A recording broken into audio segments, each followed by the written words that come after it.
We've seen how the cardiac depolarization and repolarization waves spread through the heart. Now we will go on to explain how these electrical events are analysed by the ECG leads to produce the waveforms of the ECG readout. Again, we will work with the 2D schematic of the heart as explained in video 1 of this section. The leads of the ECG machine detect the movement of the cardiac depolarization and repolarization waves as they spread through the atria and ventricles.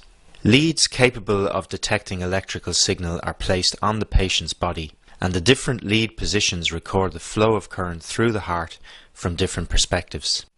In this way, the ECG recording can give us information about disease processes affecting different anatomical regions of the organ. We'll see how this works later, but for now we need to understand how the individual ECG leads analyze and record cardiac current. In any ECG lead, the flat line recorded on the readout when no net current is flowing is termed the isoelectric line. It is very important to realize that all of the ECG leads on the ECG machine are set up in such a way that depolarizing current moving towards a lead produces a deflection on the ECG paper above the isoelectric line, a positive deflection, while depolarizing current moving away from the lead produces a deflection below the isoelectric line, a negative deflection. In contrast, repolarizing current has the opposite polarity to depolarizing current. Therefore, repolarizing current moving towards a lead produces a negative deflection on the paper, while repolarizing current moving away from the lead produces a positive deflection. As the depolarization and repolarization waves spread over the normal heart in a well-defined and relatively constant pattern, these rules mean that if we know the position of an ECG lead relative to the heart, we can predict the form of readout it records. We'll come back to the nomenclature and position of all 12 leads later, but for now let's see how this works in two of the 6 so-called chest leads, V1 and V6. Lead V1 is placed on the anterior surface of the patient's chest in the 4th right intercostal space to the right of the sternum, and therefore to the right of the bulk of the ventricles. In contrast, lead V6 is placed on the patient's chest in the 5th intercostal space, mid-axillary line, and looks at the heart from the left of the ventricles. During each cardiac cycle, atrial contraction is associated with a wave of depolarization spreading over the chambers. As the atria sit at the back of the chest cavity, this wave of depolarization is not only spreading downwards and towards the left from the SA node, but also outwards toward the front of the chest and therefore towards the chest leads. As this depolarizing current is moving towards the leads, it produces a positive deflection on the ECG paper. This is the P wave of atrial depolarization. After a short delay in which no current is flowing, the AV node allows the depolarization signal to travel into the ventricles. As we've seen, the mid-zone of the interventricular septum is the first piece of ventricular muscle to depolarize, and it does so by signals spreading across the septum from the left towards the right bundle branch. This early depolarization signal is moving towards V1 and therefore produces a positive deflection on the ECG paper in the recording from this lead. However, this septal current is moving away from lead V6, producing an initial negative deflection in this lead.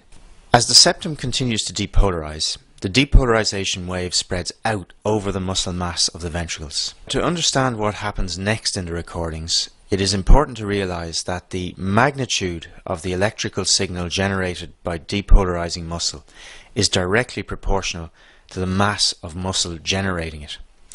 What this means is that the more muscle present, the more electrical signal generated, and the more signal the ECG machine detects.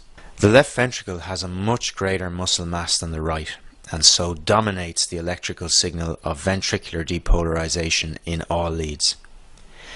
Therefore, as the wave of electrical activity reaches the main muscle mass of the ventricles, the left ventricular signal overwhelms all other signals, and as it is moving away from V1, the deflection produced on the ECG recording from this lead becomes negative. In contrast, however, this signal is moving towards lead V6, producing a strong positive deflection. The flow of depolarizing current around the ventricles is recorded as the QRS complex, and as we've just seen, the morphology of the QRS complex differs predictably in the ECG leads depending on their position relative to the heart. We'll come back to the precise nomenclature of the QRS complex later. When ventricular depolarization is complete, there is a brief period when no current is flowing and the recording returns to the isoelectric line. This period ends with the onset of ventricular repolarization. Remember, repolarizing current has the opposite polarity to the depolarization wave, and therefore when it is moving towards a lead, it produces a negative deflection on the ECG paper and a positive deflection when moving away from a lead. We've already seen that repolarization spreads through the ventricles in the opposite direction to the depolarization wave, beginning in the epicardium and spreading from the epicardial to the endocardial surface of the ventricles. The deflection produced on an ECG by ventricular repolarization is again dominated by the signal from the left ventricle. As this repolarizing current is moving towards V1, the deflection produced is negative in this lead.